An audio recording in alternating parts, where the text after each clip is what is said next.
जय हिंद फ्रेंड्स, मेरा नाम बाबा रामदास और आप देख रहे हैं मेरा यूट्यूब चैनल दद्दा की खरी खरी। सच बोलने के लिए कुख्यात, बहुत कड़वी, खरी खरी।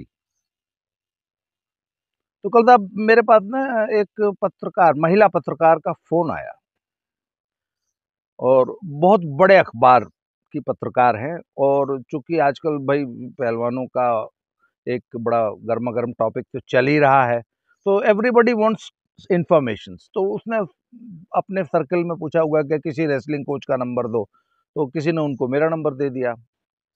तो उन्होंने मतलब वो मेरे बारे में कुछ नहीं जानती थी, सिर्फ उनको इतना बताया गया था कि ही इज रेसलिंग कोच। तो उन्होंने मुझे फोन किया कि आपसे बात करनी है। तो मैंने कहा who gave you my number? तो उसने बोला ऐसे ऐसे फ्रेंड ऑफ माइन। मैंने कहा do you know about me?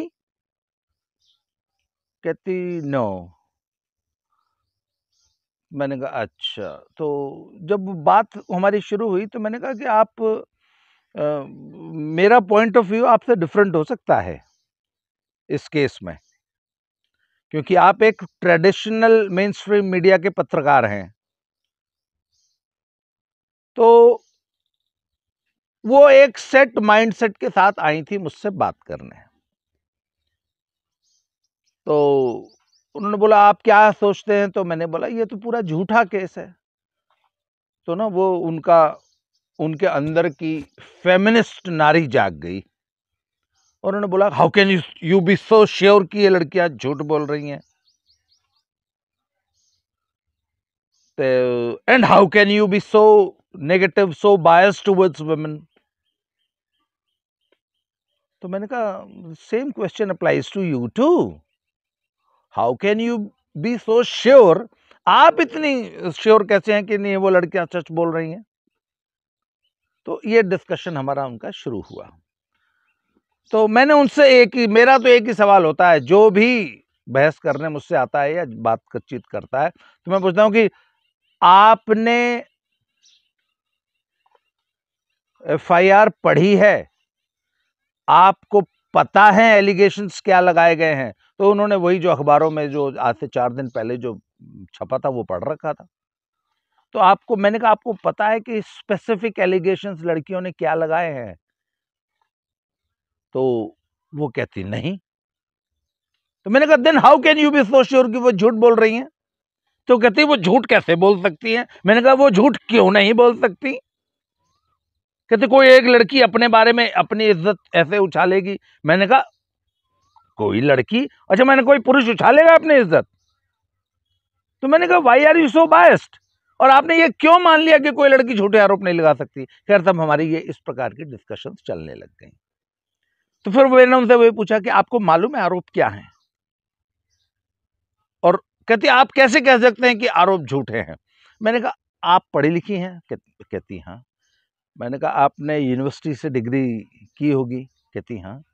मैंने कहा कॉन्वोकेशन हुई है डिग्री? कहती हाँ हुई थी। तो मैंने पूछा क्या हुआ था? मैंने कहा एक हॉल जिसमें 1000, 2000, 5000 लोग बैठे हुए थे, तो आप डिग्री लेने गई थी? हाँ। आपके मम्मी पापा भी रहे होंगे, आपके फ्रेंड्स कलीग्स रहे होंगे, हजारों लोग उस हॉल में रहे होंगे, स्टेज पे भी 8-10 आदमी बैठे थे? कहाँ बैठे थे? वाइस चांसलर साहब ने आपको degree the?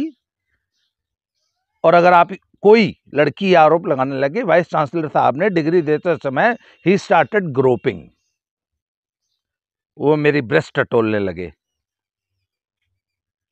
Would you believe this allegation? Is it really possible? अब सब पत्रकार महोदया चुप हो गई।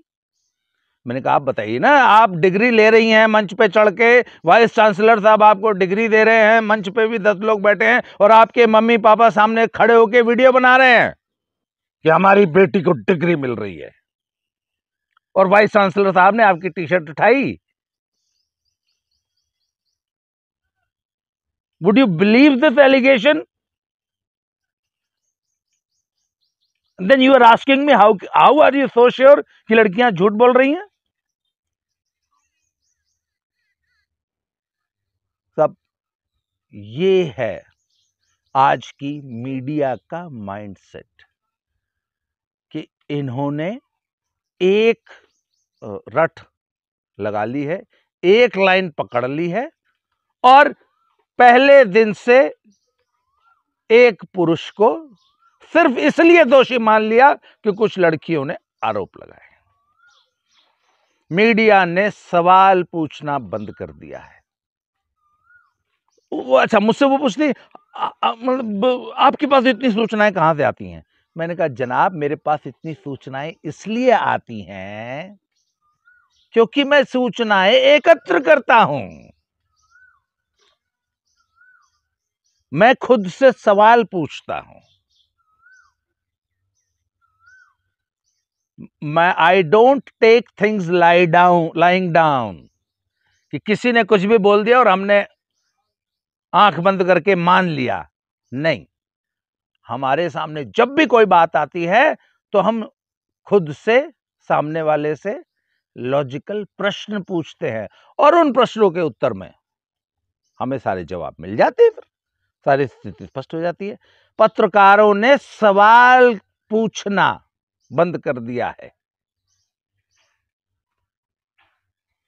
एक गुरुकुल में एक ऋषि थे, उनके शिष्य की जब शिक्षा पूरी हो गई तो वो गुरुजी के पास पहुंचा। उसने गुरुजी को गुरु दक्षिणा दी और उन्होंने बोला कि गुरुदेव अब आज्ञा दीजिए। बोले हाँ पुत्र जाओ वत्स, यशस्वी भव। तो बता गुरुजी जाते जाते बस एक शंका है उसका समाधान कर दीजिए। उन्होंने पूछा क्या? कहते आज तक तो मुझे जब कोई शंका होती थी, कोई सवाल होता था तो उस शंका समाधान के लिए मैं आपसे प्रश्न करता था, आपसे सलाह लेता था, आपसे पूछता था। आज के बाद आप जब नहीं रहेंगे तो मैं क्या करूंगा? तो गुरुजी ने जवाब दिया, स्वयं से तर्क करना, स्वयं से तर्क करना, खुद से सवाल जवाब करना। तर्क, कुतर्क नहीं, तर्क।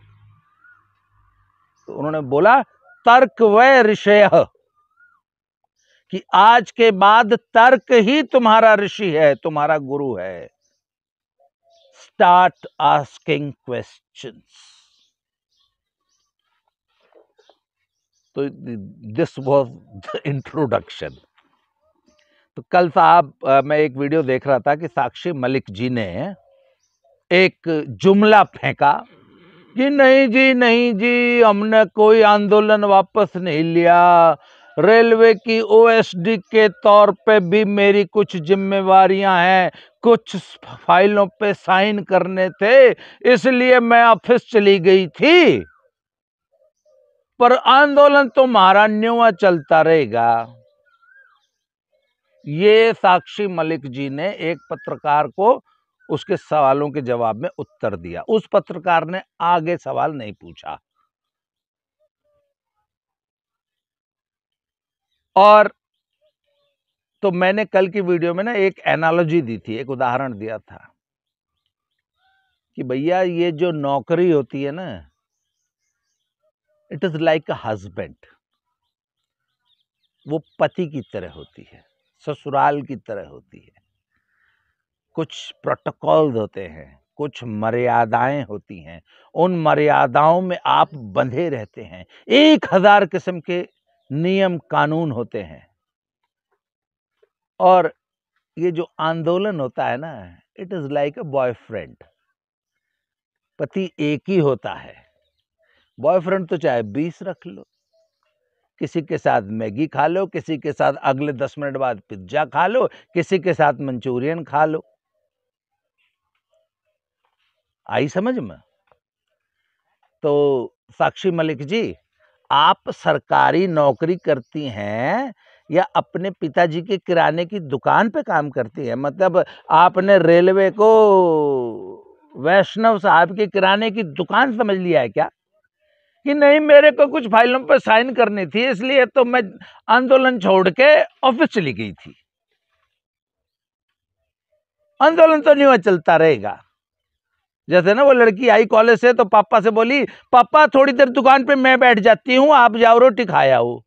होता है ना ऐसा। है ना, बच्चे अपने पेरेंट्स को रिलीव कर देते हैं वो मॉम एंड पॉप स्टोर में, छोटी छोटी दुकानों में। तो रेलवे को आपने किराने की दुकान बना लिया कि मैं गई थी 4 साइन कर आई, मैं वापस आंदोलन करूंगी। ऐसे नहीं होता है जी।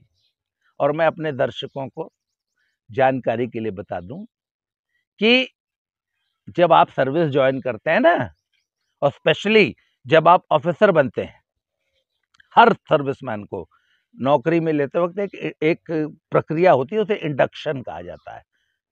वैसे तो लंबी लंबी ट्रेनिंग्स भी होती हैं, एक इंडक्शन होती है, उसमें बताया जाता है डूज एंड डोंट्स। स्पेशली जब ऑफिसर्स बनते हैं तो उनके डूज एंड डोंट्स तो बहुत मतलब इंपॉर्टेंट हो जाते हैं कि आपने क्या करना है, क्या नहीं करना है। अब आप अफसर बन गए हैं, एक सिंपल स्टाफ के डूज एंड डोंट्स अलग होते हैं, पर अफसरों पे जिम्मेवारी ज्यादा आ जाती है। तो Sakshi Malik, Vinesh Phogat and Bajrang Punia, you are officers in Indian railways.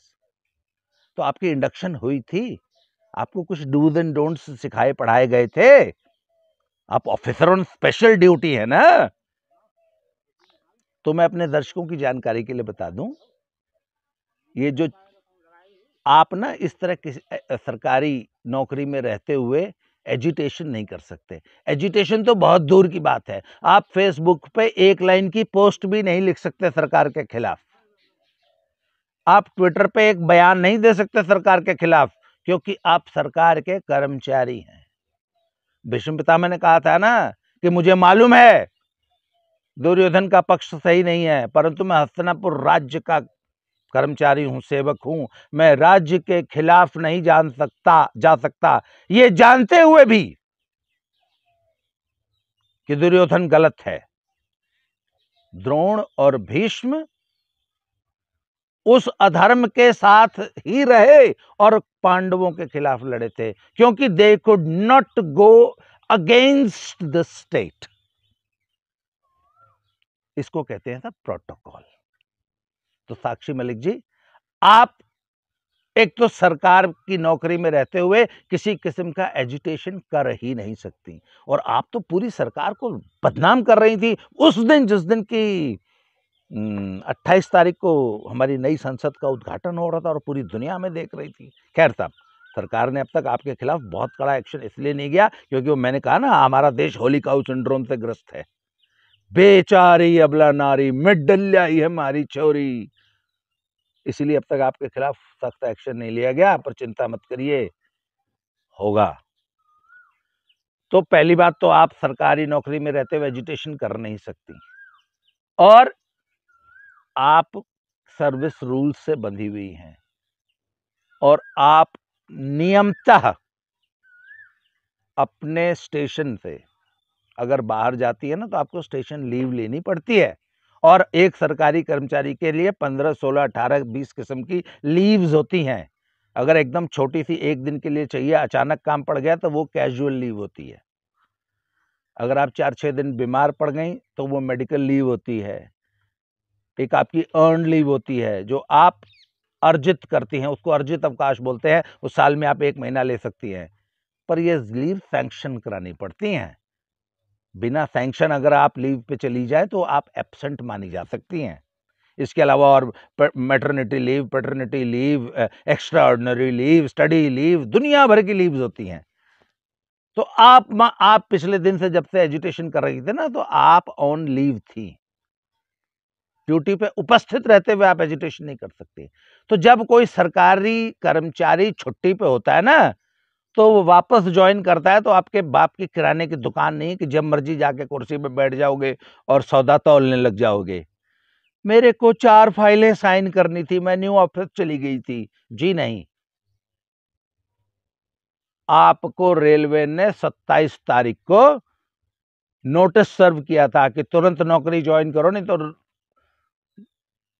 लात मार के निकाल देंगे। 28 तारीख को जब आप एजुटेशन कर रही थी ना, उससे पहले 27 तारीख को नॉर्दर्न रेलवे ने आपको नोटिस इशू किया था।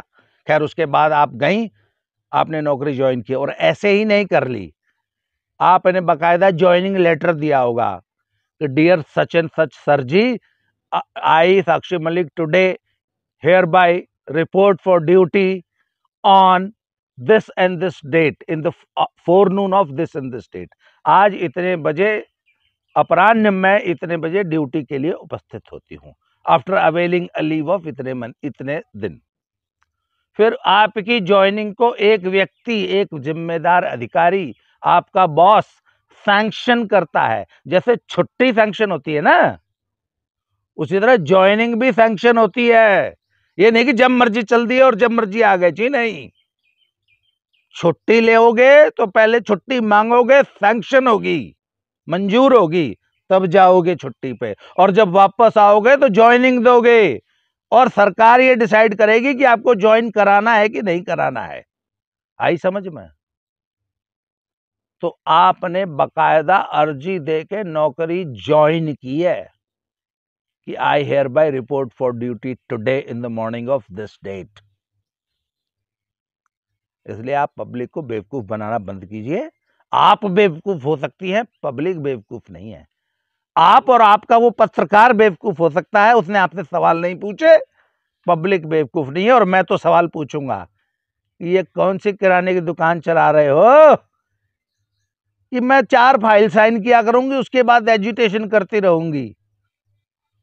और आपने कहा, बजरंग पुनिया का भी बयान आया, अगर ये नौकरी हमारे आंदोलन के आड़े आएगी तो हम ये नौकरी छोड़ देंगे।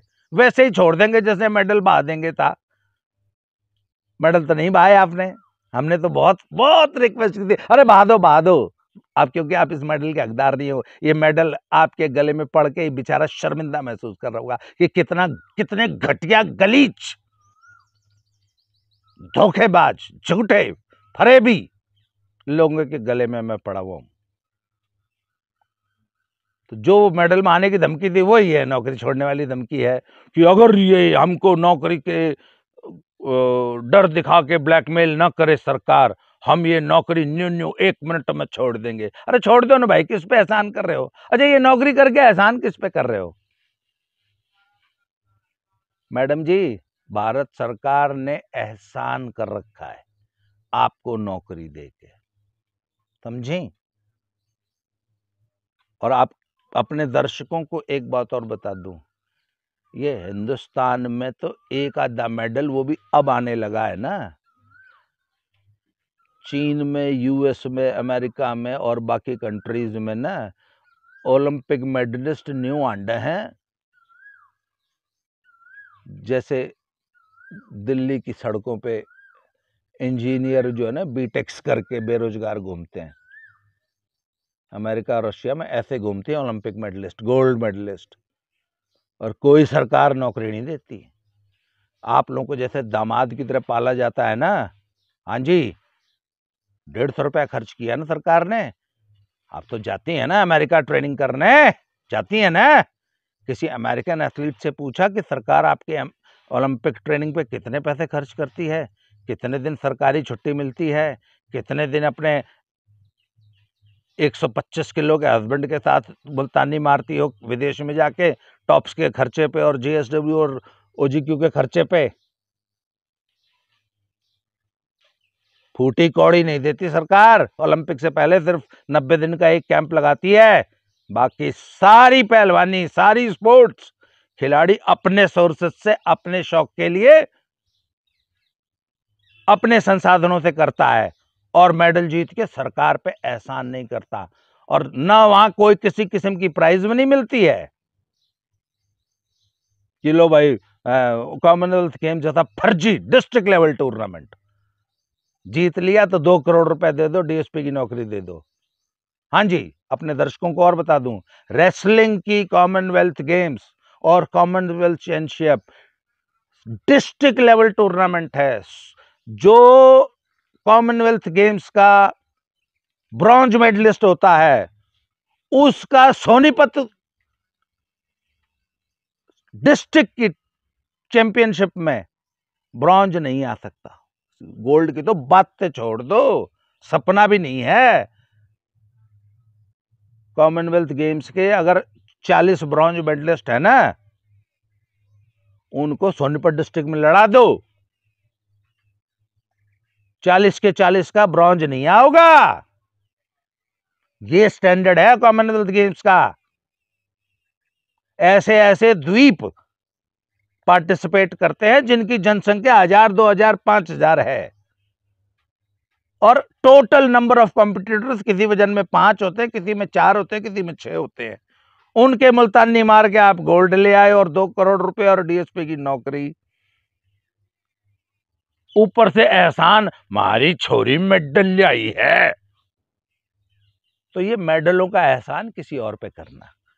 सरकार ने आपको नौकरियां अनुकंपा नियुक्ति बोलते हैं कि चलो भाई, ये कति लीला अनपढ़ है, इस बेचारे ने नौकरी दे दो, नहीं तो ये तो कति भूखा मर जाएगा, इस मेडल का केक रहेगा। ये रहम खा के सरकार आपको नौकरी देती है, otherwise you don't deserve that job. और जिस दिन कंपटीशन देके वो नौकरी हासिल करना पड़ जाएगी ना, किसी भी डिपार्टमेंट में आप लोग, अगर आपको स्पोर्ट्स कोटे की नौकरी न दी जाए, तो मैं दावे से कहता हूं, हिंदुस्तान का कोई पहलवान अगर किसी भी डिपार्टमेंट में ग्रुप डी की नौकरी ढूंढ लेगा तो मतलब जो कहोगे वो हार जाऊंगा। इसलिए आपको सरकार ने अनुकंपा नियुक्ति दे रखी है। सरकार को आंखें दिखाना बंद कीजिए, सरकार पे एहसान करना बंद कर दीजिए। इस देश ने 150 करोड़ रुपया खर्च करके आपको इस मेडल जीतने लायक पहुंचाया है, वो भी हिंदुस्तान जैसा देश है कर रहा है। अमेरिका में होती तो एक फूटी कौड़ी नहीं देती सरकार, बोले बहुत शौक है तो अपना खुद ओलंपिक खेल ले, हमारे इंफ्रास्ट्रक्चर क्रिएट कर दिया है। और आपको मालूम है, यहां तो आपको जब कोचिंग कैंप लगता है तो 4000 रुपये रोज देती है ना सरकार। क्यों? ओलंपिक में जब क्या नाम टॉप्स स्कीम में जब विदेश में ट्रेनिंग करने जाती हो, तो अपने बाप को, अपने भाई को, अपनी भाभी को, अपनी साली को लेके जाती हो साथ में एज पार्टनर है। एक मैसियर साथ जाता है, एक फिजियोथेरेपिस्ट साथ जाता है, एक पर्सनल कोच साथ जाता है। अगर अमेरिका में होती ना, तो अपने पैसे खर्च करके किसी कोच के साथ कोचिंग कैंप अटेंड करती। हाँ जी, किसी वर्ल्ड क्लास कोच के साथ। उसके वहां पे कोचेस फ्री सेवा नहीं देते इंडिया की तरह कि मैं वर्ल्ड क्लास कोच हूं, मैं ये हूं, मेरा कोचिंग कैंप लग रहा है, आइए 20 दिन का कैंप है, $3000 दीजिए, रहने खाने की व्यवस्था अपनी खुद कीजिए। $3000 सिर्फ ट्रेनिंग का, रहने खाने की अपनी व्यवस्था खुद करनी है। तो खिलाड़ी ऑल ओवर वर्ल्ड से आते हैं, अपने खर्चे से वहां रुकते हैं, कोच साहब को चढ़ावा चढ़ाते हैं कि लो सर $3000 ले लो, 20 दिन ट्रेनिंग दे दियो। यहाँ सरकारी दामाद सरकारी सांड बन के हैं, 150 करोड़ रुपया खर्च करके, और वाह बेटा हमारी बिल्ली हम ही को म्याऊं। हरामखोरी का कल्चर इस देश ने, हरामखोरों की एक जमात इकट्ठी कर रखी है, और एहसान फरामोश हरामखोर जो मुफ्त की खाएंगे और ऊपर से एहसान करेंगे। मैं नौकरी छोड़ दूंगी, अगर नौकरी हमारे आड़े आएगी आंदोलन में तो हम आंदोलन करेंगे, नौकरी छोड़ देंगे। भूखे मर जाओगे, नौकरी छोड़ दोगे जिस दिन। जितने बड़े धन्ना सेठ थे ना तुम तीनों, हमको पता है, सारे हरियाणा में पता है, शाम की रोटी का जुगाड़ नहीं था तुम तीनों का। शुक्र मनाओ इस देश का, इस समाज का, हिंदुस्तान के टैक्स पेयर का, कि हमने आपको सिर आंखों पे बिठाया, आपको पहलवान बनाया, आपको यहां तक पहुंचाया, और आज आप हम ही को आंखें दिखा रहे हो, मेडल बहा दोगे, नौकरी छोड़ दोगे। इसलिए वो तो पत्रकार थे दल्ले, जो आपसे सवाल नहीं करते। मेरे जैसा पत्रकार होता ना और मेरे सामने ये बयान दे देती, तो मैं तो ऐसे ही सवाल पूछता। खैर जी, आज की वीडियो बहुत ज़्यादा गर्म होगी। और भाई साहब प्लीज़, मैं अपने सभी दर्शकों को एक बात कहना चाहता हूँ, मेरी तल्ख भाषा और कड़े शब्दों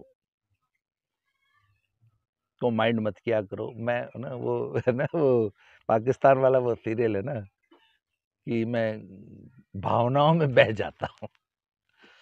खैर साहब, आज के लिए इस वीडियो में इतना ही। अगले वीडियो में फिर से मिलते हैं। Thank you very much.